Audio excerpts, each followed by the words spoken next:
मिले खाक में अहले शाम कैसे कैसे, मिले खाक में अहले शाम कैसे कैसे, मकी हो गई बेमकान कैसे कैसे।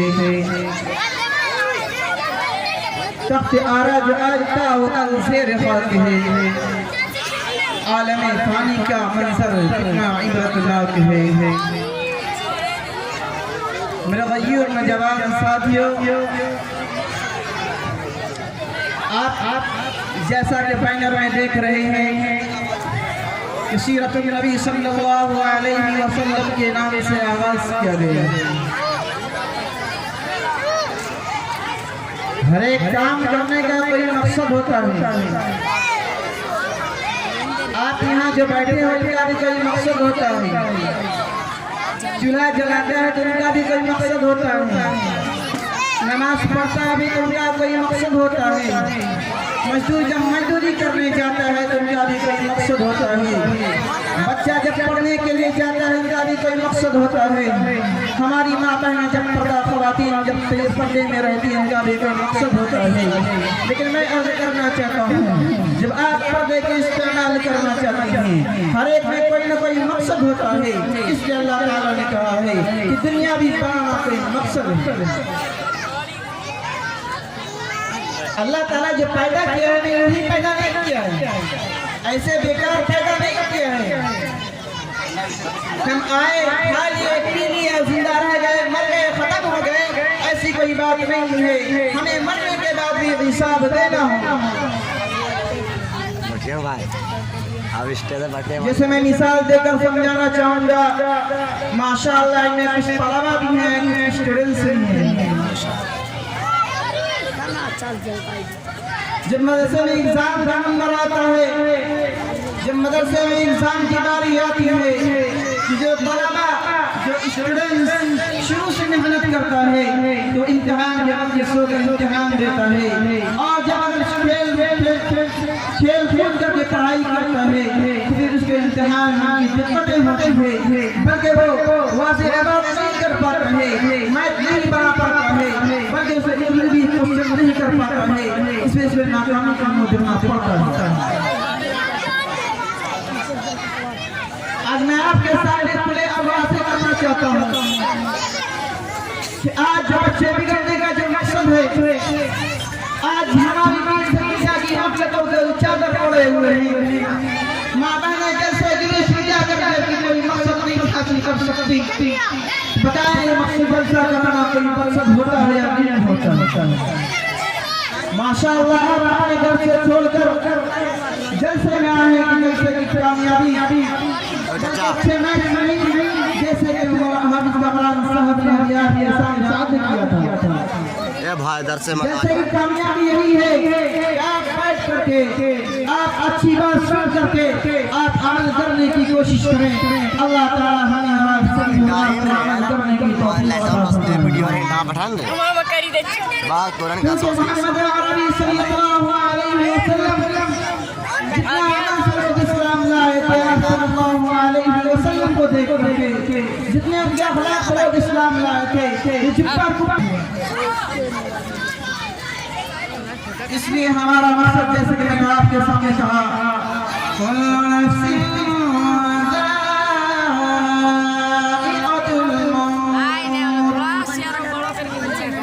हर एक जानदार को मौत का मजा चखना पड़ेगा।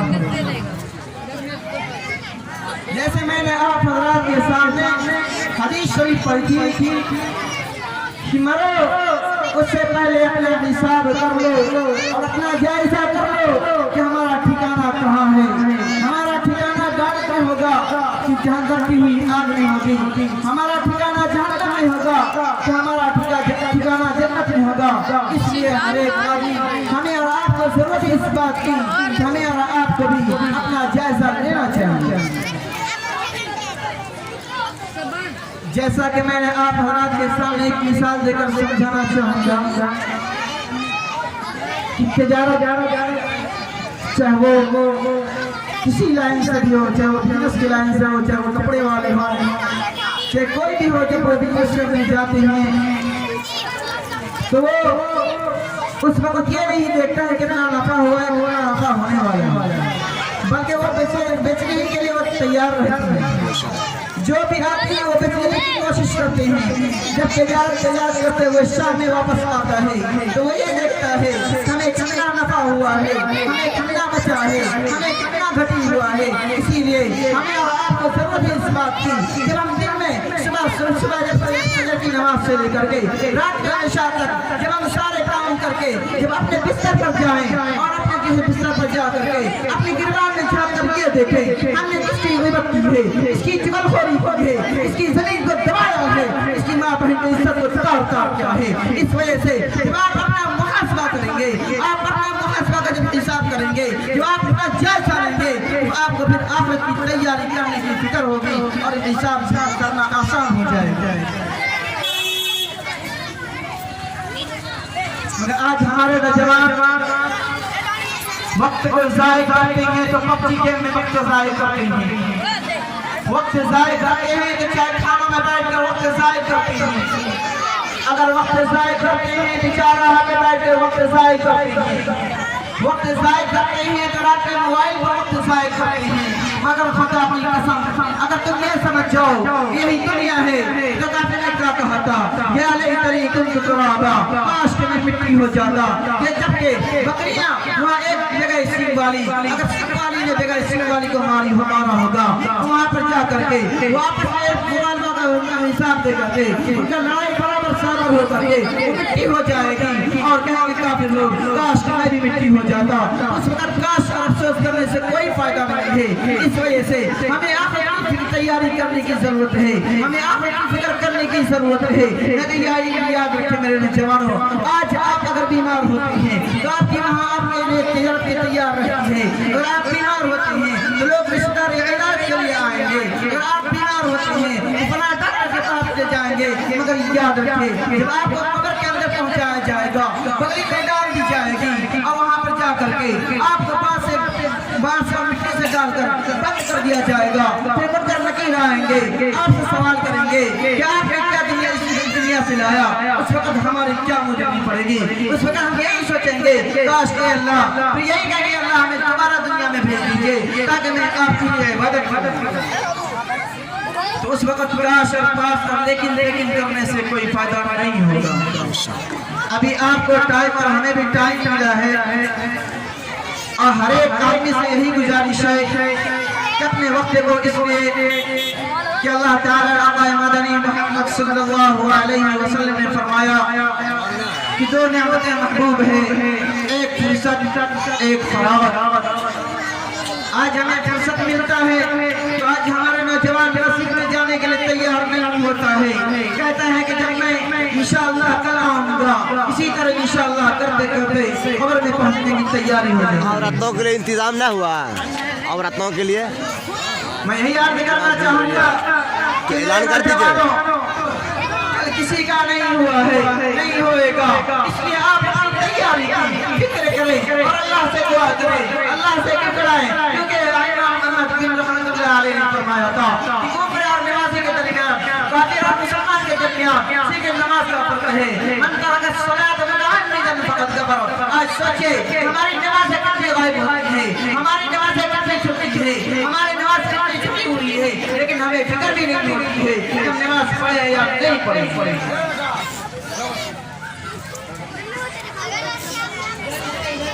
इसलिए फमन यअमल मिस्काल ज़र्रतिन खैरन यरा वमन यअमल मिस्काल ज़र्रतिन शर्रन यरा।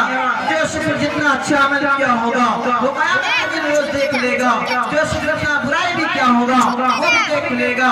इसलिए ज़मीन जब अपनी अपनी सारी करने के लिए तैयार रहेगी, उस वक्त हमारी कमाई देने के लिए तैयार रहेगी। उस वक्त हम आप नहीं सोचेंगे कि अपनी उंगलियों को काट करके खत्म कर दिया जाए। मगर याद रखिएगा अगर हमारे की तैयारी नहीं की तो हमें मरने के बाद क्या हाल होगा। दुनिया में यही सही फिक्र है, आखिरत की जरूरत है। इसलिए आज हमारे पास ताकत है, आज हमारे पास वक्त भी है, आज हमें सेहत तंदुरुस्त है, आज अपने वक्त को हम बर्बादी में लगाए। आज हमारी मस्जिदें वीरान हैं और चाय खानों पर चौराहे पर यही बोलते हैं कि मोदी जी ने ऐसा कर दिया। कोरोना वायरस ये कोरोना वायरस ये कोई बीमारी नहीं बल्कि ये अल्लाह का अज़ाब है। हमसे यहाँ पर जितने बड़े लोग हैं मैं उनसे आपसे करना चाहूँगा कि आपने कभी ये बात सुनी थी कि पत्थर की बारिश होनी, बड़े बड़े पत्थर की बारिश होनी? आपने ये कभी देखा था कि औरत के बाल कटी हुई खुद ब खुद नहीं? ये अल्लाह का अज़ाब। याद रखिए जिस तरह बर्मा का हाल ये हुआ कि हमारी माँ बहनों की इज्जतें लूटी गई, माँ बहनों की इज्जतों को तार तार कर दिया गया, इसी तरह आज हमारी बारी है। इसलिए मैं माँ बहनों से जो पर्दा ख़वातीन नशीन है मैं उनसे अर्ज़ करना चाहूँगा कि अपने पर्दे को सही इस्तेमाल करें, अपने घर बार को छोड़ करके। ये बस समझे कि हमारी दुनिया से बस ऐसी जिंदगी है, हमारी जिंदगी बस इसी में है, जाति की जिंदगी है। याद रखिए उस वक्त कोई खुशहाल हाल नहीं होगा जबकि आपकी जब अल्लाह ताला आपसे हिसाब किताब करेंगे। अल्लाह पूछेगा मैंने तुझे 60 साल की जिंदगी दी थी, तुमने क्या किया? उस वक्त हम मुंह तकते रह जाएंगे। इसमें हमें ये बात की जरूरत है, हमें इस बात की जरूरत है कि आखिर की फिक्र करें, अल्लाह से यकीन होने का दिल में बैठाएं, करने वाली सब अल्लाह वहदहु ला शरीक lahu। मगर आज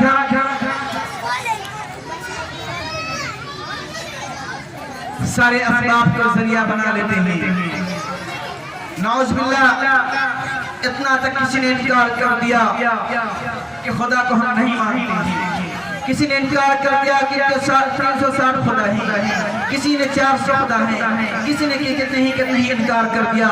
मगर याद रखे मौत का कोई शख्स इनकार नहीं किया है और नहीं कर सकता है, इसलिए कि साइंस ये बात कहती है कि मौत अटल है, वो आकर रहेगी। अगर आप पहाड़ के अंदर क्यों ना हो, अगर आप 70 जमीन के नीचे क्यों ना हो, वहाँ आकर के मौत आकर के आपको दबोच देगी और आपके रूह परवाज़ करेगी। मगर याद रखिए मेरे नौजवानों, जहाँ तक मेरी आवाज जा रही है सुनिए गौर से। अगर आप अच्छे अमल करेंगे, आप दुनिया में अच्छे अमल के साथ जिंदगी गुजारेंगे, कुछ नहीं है, आप जो कर रहे हैं करते रहिए। मगर याद रखिए इस बात पे ध्यान रखिए कि हमारे नबी ने कौन सा तरीका इख्तियार किया था, हमारे नबी किस तरह खाना खाते थे, हमारे नबी किस तरह पेशाब करते थे, हमारे नबी किस तरह बैठते थे, हमारे नबी किस तरह लोगों से पेश करते थे, हमारे नबी किस तरह बच्चों के साथ शब्द करते थे, हमारे नबी किस तरह बड़ों के साथ मेहरबानी करते थे। लेकिन याद रखिए हम हर काम करते हैं। मिसाल के तौर पर मैं आपको समझाना चाहूँगा, अगर आप बैतुल खला जाते हैं, याद रखिए बैतुल खला में सबसे पहले बाएं कदम रखें और जाकर यह दुआ पढ़ें, अल्लाहुम्मा इन्नी अऊज़ु बिका मिनल खुबूसी वल खबाइस। जो भाई रज़ाकार जिसका नाम है वो स्टेज के बाएं साइड में तशरीफ लाए। जो भी रज़ाकार के लिए काम अंजाम देने की जिम्मेदारी अपनी जिम्मे लिए हैं वो बराए करम स्टेज के बाएं तरफ तशरीफ लाइए। उनको पता होना चाहिए कि जलसा आज है और जलसे का आगाज़ हो चुका है। कहीं मुझे गम है कि वो लोग ये तो नहीं सोचते जलसा होने दीजिए फिर हम जा करके तैयारी का जायजा लेते हैं। इसीलिए बराए करम आप स्टेज के बाएं तरफ तशरीफ लाइए, थोड़ा हमसे भी मुलाकात कीजिए, हो सके तो कहीं हम गुनहगार का भी मशवरा कहीं पर काम आ जाए। इसलिए आज जब सियतुल नबी सल्लल्लाहु अलैहि वसल्लम के नाम से जलसा किया है तो इंशाअल्लाह इन्हें भरपूर कामयाबी करने की कोशिश करें। अब याद रखिए सीरत के नाम से करते हैं लेकिन सीरत नबी को जिंदा करने की फिक्र नहीं है। सीरत किसे कहते हैं? जैसे मैंने आपके सामने बताया कि हमारे नबी किसी के दरमियान किस तरह बात करते थे, किस तरह क्या करते थे, हमारे नबी का लिबास क्या था, हमारे नबी के बाल क्या था, हमारे नबी किस तरह सलाम करते थे, हमारे नबी छोटों के सलाम करते थे या नहीं करते थे, किसी में बड़े ही करते थे, हमारे नबी किसी के मातारों को सलाम करते थे या गरीबों को जो करते थे। इसलिए हमें इस बात को जानने की जरूरत है। याद रखिए अगर दाढ़ी चेहरे पे बदनुमा लगता, अगर दाढ़ी चेहरे पे बदनुमा लगता तो दाढ़ी वाले सरकार की सुन्नत न होता।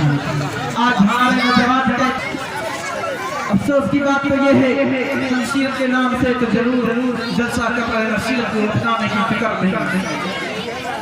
यही बात हमने इससे पहले भी कहा था कि आप सीरत के नाम जरूर कीजिए, इंशाअल्लाह कामयाबी की दुआ कीजिए, लेकिन सीरत को जिंदा करने की फिक्र कीजिए।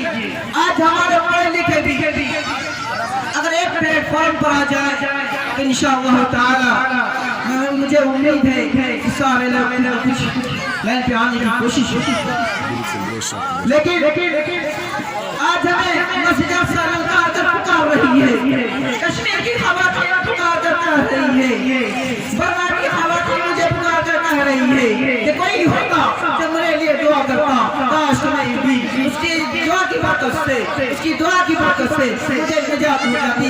मगर याद रखेगा दुआ से ज्यादा अमल कोई अल्लाह ने हर की दुआ बताई, मगर हम जब बैतुल खला जाते हैं तो दाएं पैर भी रख देते हैं, दुआ भी नहीं पढ़ते हैं। याद रखिए अगर आप सिर्फ के तरीका पर नहीं जाएंगे बैतुल खला तो तनाजुल आज़ा से शैतान खिलवाड़ आपने आसमान में भी देख लीजिए, जब आप बिस्मिल्लाह करके खाना खाते हैं तो मुख्तसर से ही खाने में आपका पेट भरता है, मगर आज हम बिस्मिल्लाह करके खाते भी नहीं हैं और कहते हैं कि मेरा पेट भी नहीं भरा। आज हम कोई भी काम करते हैं तो नबी के तरीके से हरकत करते हैं।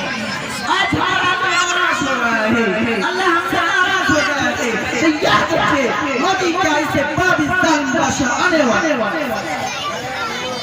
हमारे नबी सल्लल्लाहु अलैहि वसल्लम का फरमान है कि एक जमाना आएगा जिसमें बुराइयां आम हो जाएगी, जिनाकारी आम हो जाएगा। उस वक्त अल्लाह वाला वही होगा जो कहेंगे कि आप इस वक्त जिना मत कीजिए, यहाँ पर रोड के आड़ में चले जाइए, दरख्त के आड़ में चले जाइए। क्या वो जमाना नहीं आएगा? वही जमाना भी आ गया। आज हम कहते हैं कि हम तैयार करते हैं, हमें तैयार की बरकत नहीं होती है। अब आप बोलेंगे कि तैयार में झूठ बोलना जरूरी पड़ जाता है। मोहम्मद अरबी सल्लल्लाहु अलैहि वसल्लम ने फरमाया कि तिजारत में 9 हिस्सा बरकत है। अब तिजारत में कैसे झूठ बोली जा सकती है? क्या मोहम्मद अरबी सल्लल्लाहु अलैहि वसल्लम की कोई सीरत की किताब है इसमें झूठ बोली? कभी नहीं।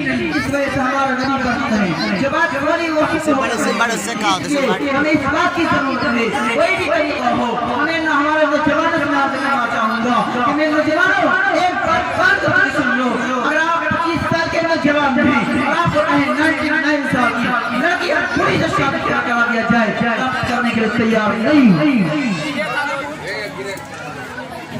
इसलिए क्या आप नौजवान चाहते हैं कि वो जवानी मिल जाए तो अल्लाह रब्बुल इज्जत ऐसे आपके बुढ़ापा में इबादत को पसंद करेंगे। आप ये खुद ही गिरबान में झांक करके सोच ले और कहते हैं कि आज नमाज इंशाअल्लाह कल से नमाज पढ़ेंगे। हो सकता है कि आपके अंदर फर्द कपड़ा बाजार में आ चुका हो सकता है कि आपकी मौत की तैयारी हो चुकी हो। मलकुल मौत 3 बार में 5 मरतबा हमें देख कर जाते हैं और देखते हैं कि इसका नंबर कब आएगा। इस वजह से हमें फिक्र है आखिरत की तैयारी करें।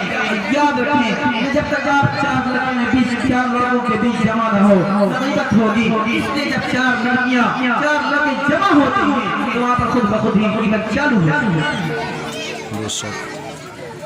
इसलिए किसी शायर ने कहा था जब पैसा नहीं था तो दूर से गंधा रहे थे, जब पैसा नहीं था तो दूर से गंधा रहे थे, जब पैसा हो गया की दुकान खोली। किसी नौजवान लड़के के पास जब पैसा नहीं था कहता यार फलां शख्स तो ऐसा अच्छी बात अच्छा नहीं है, क्यों वो बेचारा गरीब था पहले। अब जब पैसा हो गया तो कहते यार फलां शख्स बहुत अच्छा, हालांकि उसके अंदर कितनी ही बुराई।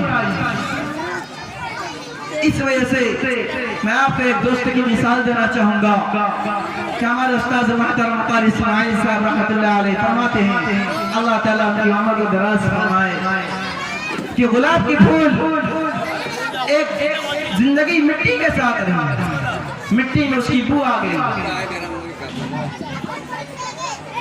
अब सोच सकते हैं कि गुलाब का फूल जब मिट्टी के साथ रहे इसके अंदर जरूर बू आएगी। हालांकि वो उनके साथ ये नहीं कि हाँ बाथरूम या टॉयलेट की बू आ गई, नहीं, उनके अंदर गुलाब की खुशबू आ गई। यही बुरे दोस्त की मिसाल है। अगर आप एक मिसाल मैं आपको देकर समझाना चाहूंगा कि अगर आप अतर की दुकान पर खड़े होंगे, आप अतर नहीं खरीदेंगे, आप अतर मोल नहीं लेंगे, आप अतर छुएंगे भी नहीं। अगर आप अतर की दुकान पर बैठ गए यकीनन आपके कपड़े में खुद ब खुद खुशबू आ जाएगी। और दूसरी मैं मिसाल देना चाहूंगा, अगर आप लोहार की दुकान पर बैठे हुए हैं, वहां पर आप कुछ नहीं कीजिए, सिर्फ आप बैठे रहिए। आपको मिट्टी पड़ करके कपड़ा भी खराब हो जाएगा, उसकी धुआं की वजह से आपके कपड़े भी बदबू महकेंगे। अब हर एक आदमी सोच ले कि किसकी दोस्ती कहाँ से रिलेशन हो, इस वजह से लाइक फादर लाइक सन लाइक मदर लाइक गर्ल, जैसा बाप वैसा बेटा, जैसी माँ वैसी बेटी। आज तो हमारी माँ बहनें जब हमल से होती है तो वो उस वक्त टीवी और मोटू पतलू और सीरियल देखने से फुर्सत नहीं होती है। मैं आपको एक बात बताना चाहूंगा, एक औरत थी जो सारे काम करने के बावजूद रोजाना तिलावत 15 पारा की करती थी। जब वो बच्चा पैदा हुआ तो माशाअल्लाह 15 पारा के बहुत जल्द हाफिज हो गए। इसलिए आप सोचे इस बात को गिरबान के अंदर देख करके कि जब बच्चे को पकाना होता है, बच्चे को टॉयलेट होती है, तो उस वक्त डॉक्टर क्या कहते हैं कि बच्चे की माँ को ये चीज खाने के लिए मत दीजिए। इसलिए खाती माँ है और पकाना किसको होता है, नुकसान किसको होता है, बच्चे को होता है। इसलिए भारत के माँ बाप से गुजारिश करूंगा कि बच्चे के जब बिगड़ने की सूरत है, हकीकतन देखा जाए 98% घरों से और माँ बाप की वजह से बिगड़। इस वजह से कि जब बच्चा चोरी करता है तो घर ही से उनकी आदत रहती है, जब बच्चा झूठ बोलता है घरों से उनकी आदत होती है। इसलिए आज हमारी माँ बहनें गौर से ये बात सुन लें कि जब बच्चा गलती करती है, जब बच्चा गलती करता है, यकीन आप भी उससे पहले बच्चे होंगे, आपने भी गलती क्या होगा इसमें कोई दो राय नहीं है। इसलिए आप भी ये बात समझें कि बाबू अगर तुमने चोरी किया अल्लाह गुनाह लिखेगा, बाबू अगर तुमने चोरी किया तुम्हें अल्लाह बहुत गुनाह लिखेगा। बाबू ये चोरी की आदत जो होगी फिर तुम बाहर में करोगे, अगर आप उन्हें शफकत के साथ समझा देंगे, आप अच्छे से उनको समझा देंगे कि मुझे उम्मीद है अल्लाह की साथ से कि वो दोबारा चोरी नहीं करेंगे। और आजकल तो झूठ बोलने के लिए माँ बाप खुद ही सिखाते, चाहे वो पूरे सबके माँ बाप नहीं सिखाते हो, लेकिन कुछ लोग हैं जो झूठ सिखाना ही सिखाते ही। इस वजह से बहुत सारे लोग कहते हैं कि हाफिज जी मेरा बच्चा नहीं पढ़ पाया, मास्टर जी मेरा बच्चा नहीं पढ़ पाया। इसलिए कि आप बच्चे की याद रखें, हमारी माँ बहनें और कुछ नौजवान जो हमारे हैं वो भी खाना बनाते हैं तो दोनों हाथ से रोटी करना पड़ता है। आप जब बच्चा पढ़ कर आए तो पूछे कि आपको क्या सबक दिया है। आप बच्चे की शौक से, मैं आपको एक वाक़या मुझे याद आ गया अभी। एक औरत थी जब उसने रोजाना बच्चे को पढ़ने के लिए भेजती थी और आते थे तो कहते थे मुसल्ला बिछा करके अल्लाह से मांगो, ए अल्लाह मैं पढ़ कर आ गया हूँ मुझे खाना दीजिए। एक रोज अचानक उनकी माँ कहीं रिश्तेदार पर चली गई और वो भूल गई थी मुसल्ला खाना रखने के लिए। इस वजह से वो बच्चा आया मुसल्ला बिछा करके खाना का, ए मेरे मौला आज मेरी माँ नहीं है, आज मुझे खाना दीजिए। माँ उधर बेचैन पड़ी है, मेरे बेटे आज मेरे बेटे को अगर आज खाना नहीं मिलेगा मेरा बेटा अल्लाह पर यकीन नहीं करेगा। अल्लाह को देखे, अल्लाह की कुदरत को देखे कि अल्लाह ने जिस जगह पर उनकी माँ खाना रखती थी वहाँ पर खाना रख दिया। बच्चे की यकीन को वो बचपन से उनकी यकीन बन गई। आज हम जब बच्चे को गोद में लेते क्या कहते हैं, सुध क्या जमाना। आज हम बिल्ली से डराने की कोशिश करते हैं, अल्लाह से डराने की कोशिश नहीं करते हैं। इस वजह से यही हाल होता है कि आगे चल करके बच्चा माँ बाप से भी नहीं डरता। आपने टीपू सुल्तान का नाम सुना होगा। टीपू सुल्तान ऐसे वैसे आदमी नहीं थे। टीपू सुल्तान जो शेरों को अपने हाथ से फाड़ा था, उनकी माँ सारे काम करने के बाद उनकी माँ जब वो टीपू सुल्तान रोते थे, प्यास से दूध की वजह से रोते थे, तो उनकी माँ फौरन वुज़ू करके 2 रकात नमाज पढ़ती थी। उनके बाद अपने टीपू सुल्तान को दूध पिलाती थी। आज हमारी माँ सीरियल देख करके दूध पिलाना चाहती है, टीवी देख कर दूध पिलाना चाहती है, जिगरखोरी हो रही, दूध पिलाई जा रही है, देवर है की शर्म हया नहीं की जा रही है, देवर है के साथ पर्दा नहीं किया जा रहा है। क्या देखें मेरी माँ और बहनें, अगर आपका यही सूरत हाल रहा कल बच्चा वही पलट करके आपके साथ बुरा बर्ताव करने की फिक्र करेगा। आज बुढ़ापे में कहते हैं कि हमने बच्चे को पाला और बच्चा हमें बुढ़ापे में हमारा सहारा नहीं बन रहा है। आपने उनको तरबियत नहीं दी। आप मोटी सी मिसाल ये समझें कि जब आप यकीन आप पढ़ाइए इंग्लिश, कोई दो इसमें नहीं है कि आप मत पढ़ाइए, बिल्कुल पढ़ाइए आप, मगर थोड़ी सी मोटी सी मिसाल ये समझिए कि इंग्लिश आप इसके मरने के बाद इंसाफ नहीं होगा। अगर वो अलिफ पढ़ता है, जब आज लोग कहते हैं 10 नेकी, बात कहते हैं 30 नेकी। आज हमारे पुरानी की बात कर रहा हूँ, पुरानी में भी ऐसे घर ऐसे जो कुरान में गेट लग रही है, कुरान को पूरे में फेंका है, जिसको उठा करके मैंने इसको दफनाया है, पुरानी की बात कर रहा हूँ।